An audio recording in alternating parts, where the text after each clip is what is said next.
So hi hello friends, అందరికీ నమస్తే. ఎలా ఉన్నారు మీరు? కానీ ఫస్ట్ టైం మన ఛానల్కి వచ్చినట్లయితే కింద రెడ్ కలర్లో సబ్స్క్రైబ్ అని చెప్పేసి కనిపిస్తుంది కదా, దాని మీద క్లిక్ చేసి పక్కనే ఒక గంట సింబల్ కనిపిస్తుంది, దాన్ని ఆల్ అని చెప్పేసి క్లిక్ చేసుకుని ఉంచుకోండి. ఫ్యూచర్లో అప్లోడ్ చేసే క్లాసులనే మిస్ కాకుండా చూసే అవకాశం అయితే ఉంటుంది.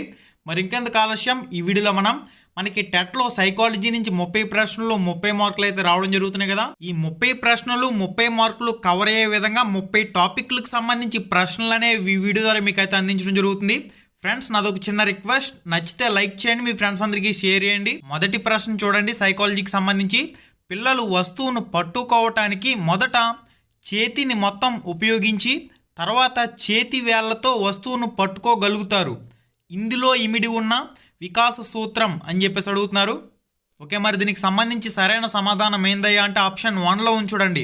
వికాసం సాధారణ దశ నుంచి నిర్దిష్ట దశగా సాగుతుంది. ఈ ప్రశ్నలకి మీరు ఆన్సర్ చేయాలంటే ముందుగా వికాస సూత్రాల గురించి నేర్చుకోవాలి. ఇన్ని ముఖ్యమైన పాయింట్ల గురించి డిస్కస్ చేద్దాం. వికాసం నిర్దిష్టమైన క్రమానుగత పద్ధతిలో జరుగుతుంది. వికాసం క్రమానుగతం అయినప్పటికీ అందులో వైయక్తిక భేదాలు ఉంటాయి. వికాసం సులభమైన అంశాల నుంచి జటిలమైన అంశాలకు, సాధారణ అంశాల నుంచి నిర్దిష్ట అంశాలకు జరుగుతుంది. వికాసం అన్ని దశల్లో ఒకే విధంగా ఉండదు. వికాసం అవిచ్ఛిన్నంగా జరిగే సంచిత ప్రక్రియ. వికాసం పెరుగుదల అనువంశికత, పరిసరాల ప్రభావం అనే అంశాలపై ఆధారపడి ఉంటాయి.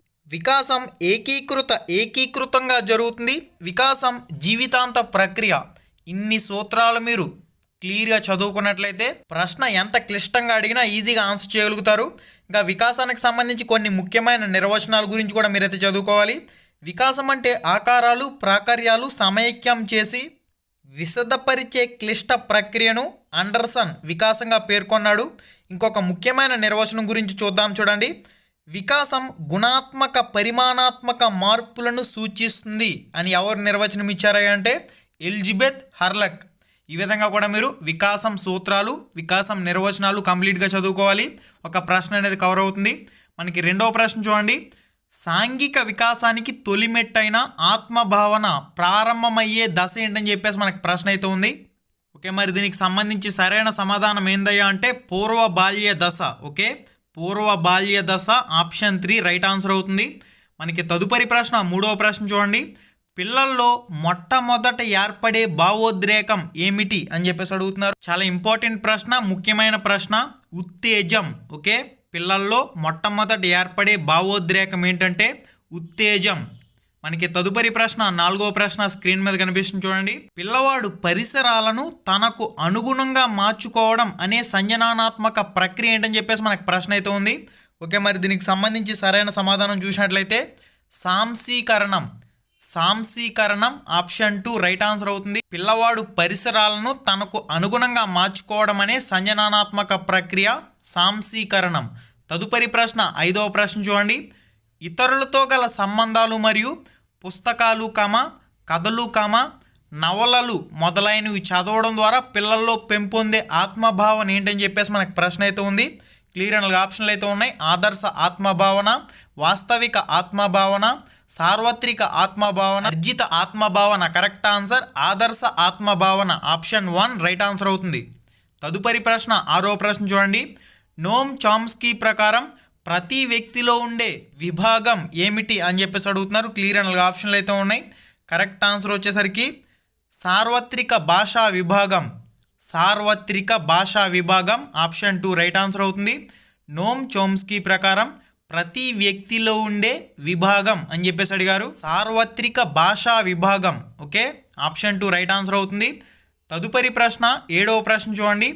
వ్యక్తి విశ్వసనీయత అనే సద్గుణాన్ని సాధించుకునే మనోసాంఘిక క్లిష్ట పరిస్థితి ఏంటి అని చెప్పేసి అడుగుతున్నారు. ఈ టాపిక్ చాలా ఇంపార్టెంట్.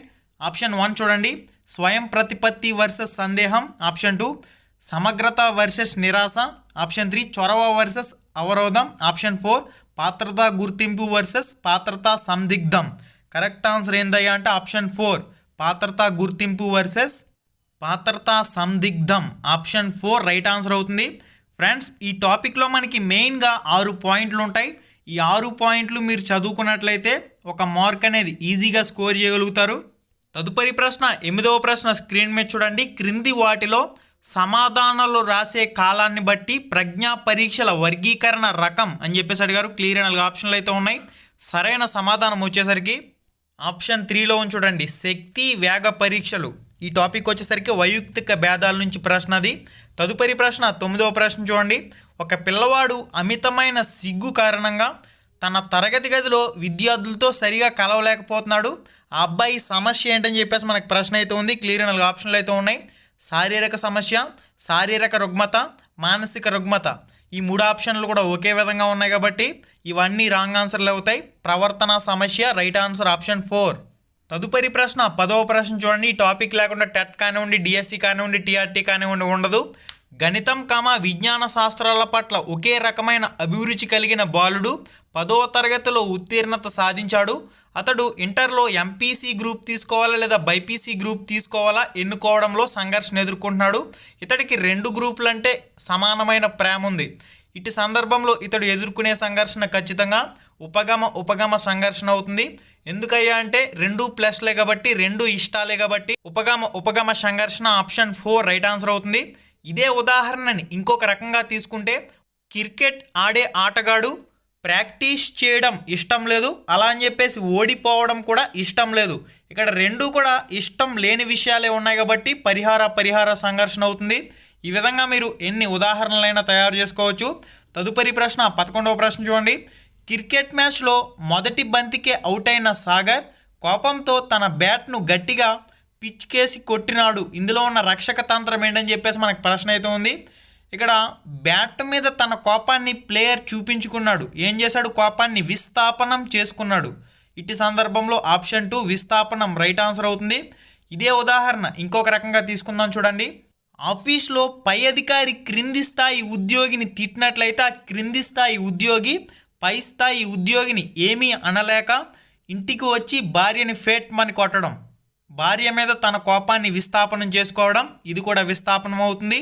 ఒక టీచర్ హెడ్ మాస్టర్ ఆ టీచర్ని తిట్టాడని ఆ హెడ్ మాస్టర్ని ఆ టీచర్ ఏం చేయలేక ఆ కోపాన్ని పిల్లల మీద చూపించడం, ఇది కూడా విస్థాపనం అవుతుంది. ఈ విధంగా ఎన్ని ఉదాహరణలైనా తయారు చేసుకోవచ్చు. రక్షక తంత్రాలు టాపిక్ లేకుండా టెట్ పేపర్ అయితే ఉండదు. తదుపరి ప్రశ్న 12వ ప్రశ్న. ఉపాధ్యాయుడు కూడా పిల్లలతో ఆటలాడుతూ ఉండే సమయంలో పిల్లల యొక్క ప్రవర్తనను పరిశీలించడం అనేది ఏమిటి అని చెప్పేసి మనకు ప్రశ్న అయితే ఉంది. కరెక్ట్ ఆన్సర్ వచ్చేసరికి సంచరిత పరిశీలన ఆప్షన్ 1 రైట్ ఆన్సర్ సంచరిత పరిశీలన. తదుపరి ప్రశ్న 13వ ప్రశ్న చూడండి. క్రింది వారిలో అభ్యసన లక్షణం కానిది అని చెప్పేసి అడుగుతున్నారు. క్రింది వాటిలో అభ్యసన లక్షణం కానిది. అభ్యసనం ఒక ఫలితం ప్రక్రియ కాదు. అభ్యసనం ఒక ఫలితం ప్రక్రియ కాదు.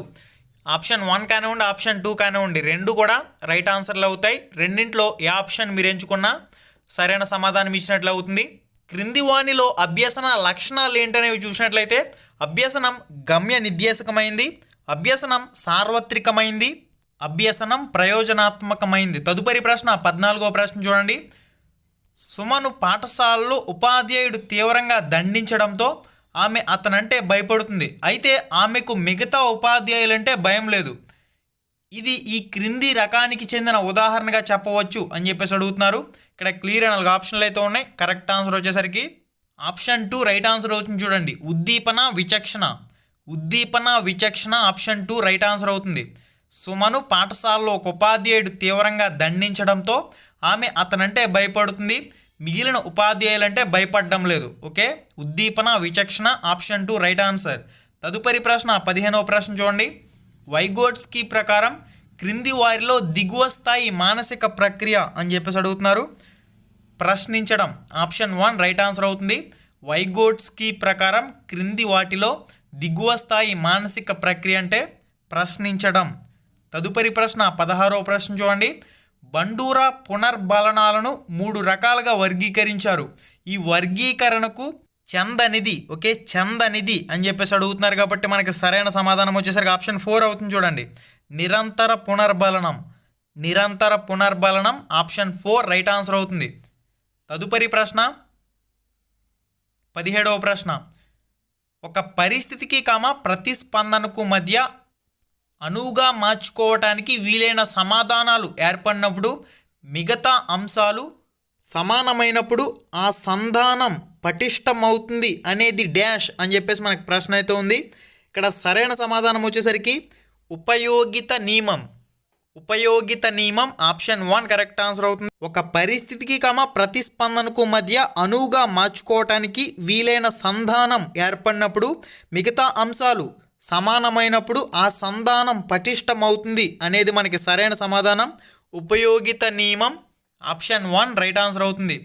ఫ్రెండ్స్, ఇంకా ఎవరైతే వీడియోని లైక్ చేయలేదో ప్రతి ఒక్కరు లైక్ చేయండి. మీరు కానీ ఫస్ట్ టైం మన ఛానల్కి వచ్చినట్లయితే తప్పకుండా సబ్స్క్రైబ్ చేసుకోండి. సబ్స్క్రైబ్ చేసుకుంటే సరిపోదు, పక్కనే ఒక గంట సింబల్ కనిపిస్తుంది, దాన్ని ఆల్ అని చెప్పేసి క్లిక్ చేసుకుని ఉంచుకోండి. అప్పుడు మాత్రమే వీడియోలు అనేవి మిస్ కాకుండా చూసే అవకాశం అయితే ఉంటుంది. 18వ ప్రశ్న, క్రింది వాటిలో భావావేశ రంగానికి చెందనిది అని చెప్పేసి అడిగారు. ఆప్షన్ 1 గ్రహించడం, ప్రతిస్పందించడం, విలువ కట్టడం, సంశ్లేషణ. కరెక్ట్ ఆన్సర్ ఆప్షన్ 4 సంశ్లేషణ. ఓకే, సంశ్లేషణ రైట్ ఆన్సర్ అవుతుంది. తదుపరి ప్రశ్న 19వ ప్రశ్న చూడండి. క్రింది వాటిలో శారీరక అవసరం కానిది మాతృభాష, ఉత్సుకత, నిద్ర, ప్రేమ, నీరు. కరెక్ట్ ఆన్సర్ ఏందయ్యా అంటే ప్రేమ. క్రింది వాటిలో శారీరక అవసరం కానిది ప్రేమ. తదుపరి ప్రశ్న 20వ ప్రశ్న, గణేష్ పరీక్షలకు తయారవుతూ మొదట ఫిలాసఫీని చదివి తర్వాత సైకాలజీ నేర్చుకున్నాడు. సైకాలజీ పరీక్ష రాస్తుంటే అతడికి ఫిలాసఫీ గుర్తుకు వస్తుంది కానీ సైకాలజీ గుర్తుకు రావడం లేదు. దీనికి కారణం ఏమిటి అని చెప్పేసి అడుగుతున్నారు. ఇక్కడ దమనం అంటే ఒక విషయాన్ని కావాలని మర్చిపోవటాన్ని దమనం అంటాం. ఆప్షన్ 1 రాంగ్ ఆన్సర్ అవుతుంది. ఆప్షన్ 2లో కానీ ఆప్షన్ 3లో కానీ కరెక్ట్ ఆన్సర్ ఉంది. గణేష్ పరీక్షలకు ప్రిపేర్ అవుతూ మొదట ఫిలాసఫీని చదివిన తర్వాత సైకాలజీ నేర్చుకున్నాడు. సైకాలజీ పరీక్షలు రాస్తుంటే అతనికి ఫిలాసఫీ గుర్తుకు వస్తుందంటే మనకి ఇక్కడ పురోగమన అవరోధం. ఆప్షన్ 2 రైట్ ఆన్సర్ అవుతుంది. ఇదే విషయాన్ని మనం రివర్స్ చేసుకున్నట్లయితే తిరోగమన అవరోధం అవుతుంది. తదుపరి ప్రశ్న 21వ ప్రశ్న చూడండి. రాకేష్ 30 పదాలున్న అర్ధరహిత పదాల జాబితాను 20 సార్లు చదివి నేర్చుకున్నాడు. 2 నెలల తర్వాత అదే జాబితాను మరలా నేర్చుకోవటానికి ఈసారి 12 ప్రయత్నాల్లో నేర్చుకోగలిగాడు. అతని పొదుపు గణన ఎంత, ఏమిటి అని చెప్పేసి అడుగుతున్నారు. సరైన సమాధానం వచ్చేసరికి ఆప్షన్ 2 అవుతుంది. చూడండి 40%. 40% ఆప్షన్ 2 రైట్ ఆన్సర్ అవుతుంది. ఓకే, మనకి ప్రజ్ఞాలబ్ధి ఈ టాపిక్ నుంచి కూడా ఖచ్చితంగా బిట్ అయితే రావడం జరుగుతుంది. ప్రజ్ఞాలబ్ధి టాపిక్ని అయితే ఖచ్చితంగా చదవండి. తదుపరి ప్రశ్న 22వ ప్రశ్న స్క్రీన్ మీద అయితే కనిపిస్తుంది చూడండి. స్మృతి ప్రక్రియలో మొదటి సోపానం. ఈ విధంగా మనకి ప్రశ్న అయితే ఉంది. కరెక్ట్ ఆన్సర్ వచ్చేసరికి అభ్యసన. స్మృతి ప్రక్రియలో మొదటి సోపానం అభ్యసన. తదుపరి ప్రశ్న 23వ ప్రశ్న, డిస్లేక్సియా ఈ అభ్యసన లోపం. ఆల్రెడీ మనం ఈ బిట్ గురించి డిస్కస్ చేసాం. 23వ ప్రశ్న, డిస్కాలిక్యులియా అంటే కాలిక్యులేటర్ గుర్తుకు వస్తుంది కాబట్టి డిస్కాలిక్యులియా అంటే గణిత సంబంధమైన లోపం అని చెప్పేసి గుర్తుపెట్టుకున్నాం. డిస్లేక్సియా అంటే లేఖనం. లేఖనం ఏం చేస్తాం, చదువుతాం. పఠన సంబంధమైన లోపాలను డిస్లేక్సియా అంటాం. డిస్గ్రఫియా గ్రాఫ్ ఏం చేస్తాం, గీస్తాం. రాత సంబంధమైన వైకల్యాలను డిస్గ్రఫియా అంటాం. ఈ విధంగా గుర్తుపెట్టుకోండి. తదుపరి ప్రశ్న 24వ ప్రశ్న, సమీకృత ప్రకల్పన యందు విషయ సమాచారం అని చెప్పేసి అడుగుతున్నారు. ఇక్కడ క్లియర్ 4 ఆప్షన్లు అయితే ఉన్నాయి. ఆప్షన్ 1 ఒక సబ్జెక్టుకు పరిమితమై ఉంటుంది. ఆప్షన్ 2 అనేక సబ్జెక్టులకు సంబంధించి ఉంటుంది. ఆప్షన్ 3 సబ్జెక్ట్కి సమాచారానికి సంబంధం ఉండదు. ఆప్షన్ 4 సబ్జెక్టుకు సమాచారం ఒకదానికొకటి వ్యతిరేకం. ఇక్కడ కరెక్ట్ ఆన్సర్ ఏందయ్యా అంటే ఆప్షన్ 2 అవుతుంది. చూడండి అనేక సబ్జెక్టులకు సంబంధించి ఉంటుంది. అనేక సబ్జెక్టులకు సంబంధించి ఉంటుంది. Option 2 right answer. తదుపరి ప్రశ్న 25వ ప్రశ్న, శిశు కేంద్రీకృత బోధనా విధానానికి వ్యతిరేకమైన ప్రవచనం అని చెప్పేసి అడుగుతున్నారు. క్లియర్ 4 ఆప్షన్లు అయితే ఉన్నాయి. ఆప్షన్ 1 పిల్లలు ఉపాధ్యాయులు ప్రశ్నలకు సమాధానాలు ఇవ్వటానికి పరిమితమవుతారు. ఆప్షన్ 2 పిల్లలు జ్ఞానాన్ని నిర్మించుకుని అభ్యసిస్తారు. ఆప్షన్ 3 సబ్జెక్ట్కు సమాచారానికి సంబంధం ఉండదు. ఆప్షన్ 4 పిల్లలు స్వీయ అభ్యసనం జరుగుతుంది అని చెప్పేసి ఇచ్చారు. ఇక్కడ మనకి ఈ ప్రశ్నకి సరైన సమాధానం ఆప్షన్ 1లో చూడండి. పిల్లలు ఉపాధ్యాయుల ప్రశ్నలకు సమాధానాలు ఇవ్వటానికి పరిమితమవుతారు. తదుపరి ప్రశ్న 26వ ప్రశ్న, పియాజే మరియు బ్రోనర్లు బోధనా ప్రక్రియలో విభేదించిన ప్రధాన అంశం అని చెప్పేసి అడుగుతున్నారు. సరైన సమాధానం వచ్చేసరికి ఆప్షన్ 1లో ఉంది. బోధన పరిపక్వతల మధ్య సంబంధం. బోధన పరిపక్వతల మధ్య సంబంధం. Option 1 right answer. పియాజే మరియు బ్రోనర్లు బోధనా ప్రక్రియలో విభేదించిన ప్రధాన అంశాలంటే ఆప్షన్ 1 రైట్ ఆన్సర్ అవుతుంది. మనకి తదుపరి ప్రశ్న 27వ ప్రశ్న చూడండి. హెర్బర్ట్ సోపానాల్లో చివరి సోపానం. హెర్బర్ట్ సోపానాలు ఈ 6 గురించి క్లియర్గా తెలుసుకోవాలి మీరు. సన్నాహం, సమర్పణ, సంసర్గం ఇవన్నీ లైన్గా మీరు ఆర్డర్ ప్రకారం నేర్చుకోవాలి. ఇక్కడ హెర్బర్ట్ సోపానాల్లో చివరి సోపానం పునర్విమర్శ. పునర్విమర్శ. ఓకే. తదుపరి ప్రశ్న 28వ ప్రశ్న. ఎర్గ్డేల్ అనుభవాల శంకువు ప్రకారం అధిక మూర్తిమత్వ అనుభవం అని చెప్పేసి అడుగుతుంది. ఆప్షన్ 1 మ్యూజియం నందు నీటి ఏనుగును పరిశీలించడం. ఆప్షన్ 2 జంతు ప్రదర్శనశాలలో నీటి ఏనుగును పరిశీలించడం. ఆప్షన్ 3 నీటి ఏనుగుల అనుకరించడం. ఆప్షన్ 4 వచ్చేసరికి పత్రికలలోని నీటి ఏనుగుల చిత్రాన్ని పరిశీలించడం. ఈ ప్రశ్నకి సరైన సమాధానం చూసినట్లయితే ఆప్షన్ 2లో ఉంచండి. జంతు ప్రదర్శనశాలలో నీటి ఏనుగును పరిశీలించడం. ఎర్గ్డేల్ అనుభవ శంకువు ప్రకారం అధిక మూర్తిమత్వ అనుభవం. ఓకే. ఎర్గ్డేల్ అనుభవ శంకువు టాపిక్ చాలా ఇంపార్టెంట్, చదవండి కంపల్సరీగా. తదుపరి ప్రశ్న 29వ ప్రశ్న. మంత్రాణ ప్రక్రియలో మొదటి చర్య. మంత్రాణ ప్రక్రియలో మొదటి చర్య ఏంటని చెప్పేసి అడుగుతున్నారు. మంత్రాలంటే దెయ్యం మంత్రాలు కాదు. మానసిక వ్యాధులతో బాధపడుతున్న వారికి, మానసిక రుగ్మతలతో కూడుకున్న వారికి ఇచ్చే ఒక రకమైన కౌన్సిలింగ్ మంత్రాణం. ఇక్కడ చూడండి, ఈ ప్రశ్నకి సంబంధించి సరైన సమాధానం మంత్రనార్థితో పరస్పర సంబంధం ఏర్పరుచుకోవటం. మంత్రాణ ప్రక్రియలో మొదటి చర్య అంటే ఆప్షన్ 2 రైట్ ఆన్సర్ అవుతుంది. మంత్రనార్థితో పరస్పర సంబంధం ఏర్పరుచుకోవడం. Option 2 right answer. ఇక మనకి లాస్ట్ అండ్ ఫైనల్ చివరి ప్రశ్న, ఆఖరి ప్రశ్న 30వ ప్రశ్న. జాతీయ విద్యా ప్రణాళిక చట్టం 2005 ప్రాధాన్యత అంశం. జాతీయ విద్యా ప్రణాళిక చట్టం 2005 ప్రాధాన్యత అంశం అని చెప్పేసి అడుగుతున్నారు. ఆప్షన్ 1 సమాచార బదిలీ. ఆప్షన్ 2 సిలబస్ పూర్తి చేయటం. ఆప్షన్ 3 జ్ఞాన నిర్మాణం. ఆప్షన్ 4 కంఠస్థం గావించడం అని చెప్పేసి ఇచ్చారు. సరైన సమాధానం వచ్చేసరికి ఆప్షన్ 3లో చూడండి, జ్ఞాన నిర్మాణం. జ్ఞాన నిర్మాణం ఆప్షన్ 3 రైట్ ఆన్సర్ అవుతుంది. ఓకే ఫ్రెండ్స్, ఈ వీడియోలో మనం ఓవరాల్గా సైకాలజీ, చైల్డ్ డెవలప్మెంట్ అండ్ పెడగాజీకి సంబంధించి 30 ప్రశ్నలు 30 మార్కులు కవర్ అయ్యే విధంగా 30 టాపిక్లకు సంబంధించి ఇంపార్టెంట్ బిట్స్ అయితే అందించడం జరిగింది. ప్రతి బిట్టు కూడా చాలా ఇంపార్టెంట్. మరిన్ని వీడియోలు మీరు మిస్ కాకుండా ఉండేందుకు తప్పకుండా మన ఛానల్కి అయితే సబ్స్క్రైబ్ అయ్యి లైక్ చేయడం మాత్రం మర్చిపోవద్దు. మీ ఫ్రెండ్స్ అందరికీ షేర్ చేయండి. మళ్ళీ వీడియోలో మళ్ళీ కలుసుకుందాం. Thank you so much. Have a nice day and జై హింద్. హాయ్ ఫ్రెండ్స్, మన ఛానల్లో పెట్టే వీడియోస్ని నోటిఫికేషన్ ద్వారా మీ మొబైల్కి పొందాలనుకుంటే రెడ్ కలర్ సబ్స్క్రైబ్ బటన్ మీద క్లిక్ చేసి మన ఛానల్ని సబ్స్క్రైబ్ చేయండి. అలానే పక్కనే ఒక బెల్ ఐకాన్ వస్తుంది, దాన్ని క్లిక్ చేయడం మాత్రం మర్చిపోవద్దు. నేను మీ Ganesh. Welcome to Ram Ramesh productions.